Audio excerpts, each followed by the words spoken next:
ప్రపంచవ్యాప్తంగా ఎక్కువగా డిమాండ్ ఉన్న వస్తువేది? ఈ ప్రశ్నకు ఒక్కొక్కరు ఒక్కో సమాధానం ఇస్తారు. కానీ టాప్ కంట్రీస్ మాత్రం ఆయుధాలు అనే చెబుతాయి. అవును, ప్రస్తుతం ఫుల్ డిమాండ్ ఉంది వీటికే. ఏ దేశం దగ్గర పవర్ఫుల్ వెపన్స్ ఉంటాయో ఆ దేశ ఆర్థిక వ్యవస్థకు తిరుగుండదు. స్టాక్ హోమ్ అంతర్జాతీయ శాంతి పరిశోధనా సంస్థ సిప్రి లేటెస్ట్ రిపోర్ట్ అదే తేల్చింది. 2024లో ప్రపంచవ్యాప్తంగా ఆయుధ కంపెనీల పంట పండినట్టు నివేదికలో చెప్పింది. ఇందులో మన దేశానికి చెందిన 3 సంస్థలు కాసుల వర్షం కురిపించాయి. ఏకంగా 8.2% వృద్ధి, 67,000 కోట్ల మేర ఆయుధ విక్రయాలు చేశాయి. అంతర్జాతీయ ఆయుధ మార్కెట్లో made in India brand resound ఇవ్వడానికి ఇది ఆరంభం మాత్రమే అంటున్నారు ఎక్స్పర్ట్స్. ఇంతకు ఇప్పటి వరకు ఆయుధాల దిగుమతుల దగ్గర నుంచి ఎగుమతుల రేంజ్కు భారత్ ఎలా వెళ్తోంది? గ్లోబల్ వెపన్ మార్కెట్లో made in India brand resound ఇచ్చే టైం రాబోతుందా? Let's watch.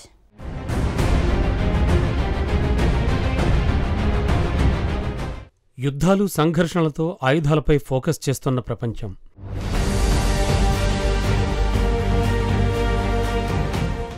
గ్లోబల్ వెపన్ మార్కెట్లో సత్తా చాటుతోన్న మేడ్ ఇన్ ఇండియా బ్రాండ్.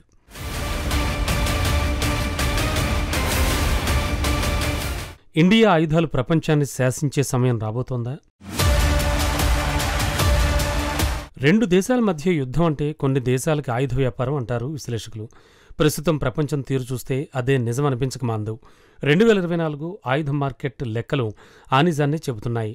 గతేడాది ప్రపంచవ్యాప్తంగా ఆయుధ కంపెనీల పంట పండింది. ఉక్రెయిన్ మొదలుకుని గాజా దాకా కొనసాగుతున్న యుద్ధాలే ఇందుకు ప్రధాన కారణం.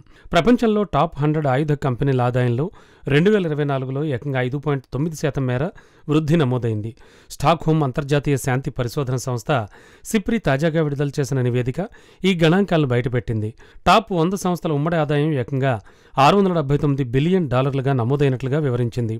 ఉక్రెయిన్ గాజా యుద్ధాలు ప్రపంచవ్యాప్తంగా పలుచోట్ల ప్రాంతీయ ఉద్రిక్తతలు, దేశాలు పోటాపోటీగా ఆయుధ కొనుగోళ్లకు దిగుతుండడం, సైనిక వ్యయాన్ని ఎన్నడూ లేని స్థాయికి ఒక్కసారి పెంచేయడం దీనికి ప్రధాన కారణాలుగా నివేదికలో తెలిపింది. ఈ 100 సంస్థల్లో భారత్కు చెందిన 3 సంస్థలు చోటు దక్కించుకున్నాయి.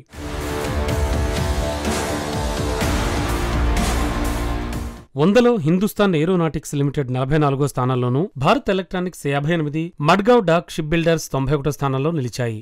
వాటి ఉమ్మడి ఆదాయం 8.2% పెరిగి ఏకంగా 67,000 కోట్లు దాటేసినట్లుగా సిప్రి నివేదిక తెలిపింది. ముఖ్యంగా ప్రపంచంలోని టాప్ 5 ఆయుధ కంపెనీలు అమెరికాకు చెందిన లాక్హీడ్ మార్టిన్, అలాగే RTX, Northrop Grumman corporation, general dynamics corporation, బ్రిటన్కు చెందిన BAE సిస్టమ్స్ అన్నింటి ఆదాయం గతేడాది పెరుగుదల నమోదు చేసుకుంది. ఇలా జరగడం గత 7 ఏళ్లలో ఇదే తొలిసారి. ఒక అమెరికా కంపెనీల ఆదాయం 3.8% పెరిగి $334 బిలియన్ నమోదైంది. జాబితాలోని 39 కంపెనీలకు గాను 30 కంపెనీలు ఆదాయాన్ని భారీగా పెంచేసుకున్నాయి. అమెరికా, యూరోప్ మాత్రమే కాకుండా ప్రపంచమంతటా ఆయుధ విక్రయాలు పైపైకి దూసుకెళ్లాయి. ఇక టాప్ 100 జాబితాలో 2 రష్యా కంపెనీలు సత్తా చాటాయి. Rostec, United ship building corporation ఉమ్మడాదాయం 23% పెరిగి $31.2 బిలియన్ నమోదైంది. అంతర్జాతీయంగా టాప్ కంట్రీస్ ఏడాపెడా నిషేధాలు, ఆంక్షలు విధించినా సత్తా చాటడం విశేషమే. ట్విస్ట్ ఏంటంటే ఆయుధం మార్కెట్లో చైనా సంస్థలకి బిగ్ షాక్ తగిలింది.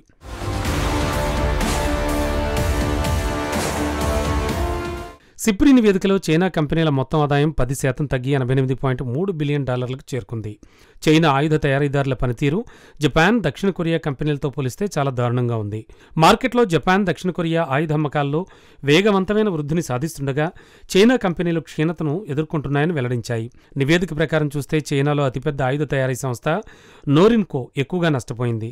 దాని ఆయుధ అమ్మకాలు 2023లో $20.31 బిలియన్ నుంచి $13.97 బిలియన్ పడిపోయాయి. ఇది దాదాపు 31% తగ్గుదల.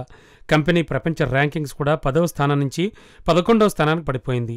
నోరిన్కో కంపెనీపై అవినీతి నిరోధక దర్యాప్తు కారణంగా 2024లో కంపెనీ బోర్డు చైర్మన్, సైనిక విభాగం అధిపతిని తొలగించారు.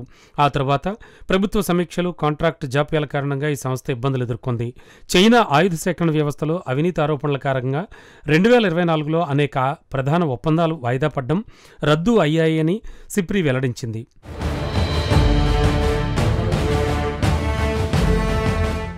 భారత్ విషయానికొస్తే ఇప్పటివరకు పూర్తిగా దిగుమతులపైనే ఆధారపడిన దేశం.